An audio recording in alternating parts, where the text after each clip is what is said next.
Ето в кои случаи вашия имот, когато има нужда от основен ремонт, трябва наистина да направите някакъв ремонт, защото в повечето случаи не е необходимо да правите каквото и да било, освен да изхвърлите всички мебели, да изчистите, да проветрите и в апартамента да няма дори една клечка за зъби. Всичко това трябва да се изхвърли, абсолютно всякакви мебели, включително и старите шкафове в кухнята, да се изпразни напълно. Но в кои случаи все пак е необходимо някакво усилие, някакви вложения от ваша страна.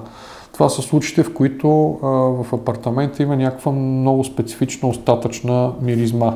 Ако тази миризма не може да се преодолее с някакъв препарат, има такива препарати, дори може да ви препоръчаме един конкретен модел, който на нас ни свърши работа.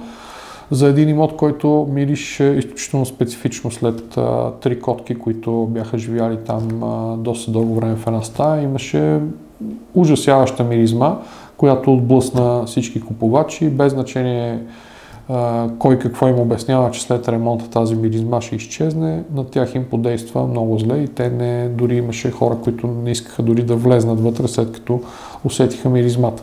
Ако вашия случай е такъв, със сигурност има нужда нещо да направите все пак. Като например тази стая, която е проблемната, или пък ако е повече от една, да махнете балатоми, мокети, каквото е необходимо, пердета, дори всичко, абсолютно всичко. Да помолите външен човек, ако вие не сте сигурни, друг човек, който не е живял в този апартамент или който не е влизал, да влезе вътре, за да усети има ли някаква специфична миризма, която вие може да не усещате. В този случай трябва все пак малко да вложите, което ще ви се отрази на цената в пъти.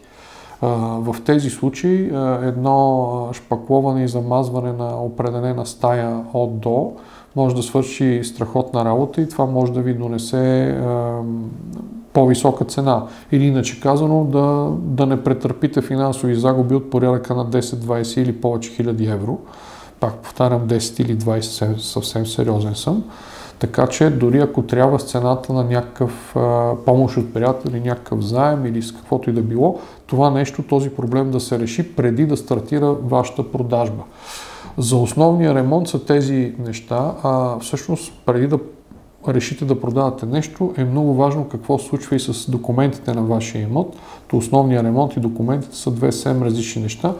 К5 Имоти има в YouTube канала си доста видеа на тема какви са наличните документи, а още по-интересно е и каква е цената, която може да получите за този апартамент, който е за основен ремонт. И тази цена може да научите от нас напълно безплатно на телефон 0800 15 484. Не да ни звъннете по телефона и да ни разкажете какъв е имота и да очаквате да чуете някаква цена.